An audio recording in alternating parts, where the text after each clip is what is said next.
আলহামদুলিল্লাহ, আল্লাহ তাআলার অশেষ মেহেরবানি ও দয়ায় আমাদের স্কুলে আমরা নুরানি বিভাগ হয়েছে এবং এখানে আমরা আরবি পড়ানো শুরু করে দিয়েছি।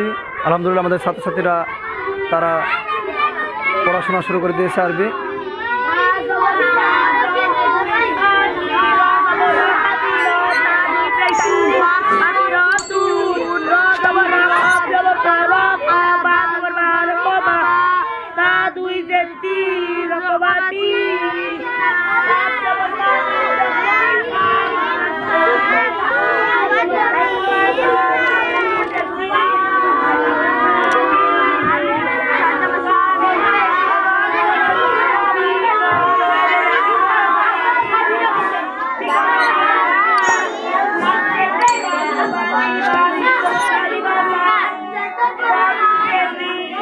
এরকম আরও ভিডিও পেতে আমাদের সাথেই থাকুন।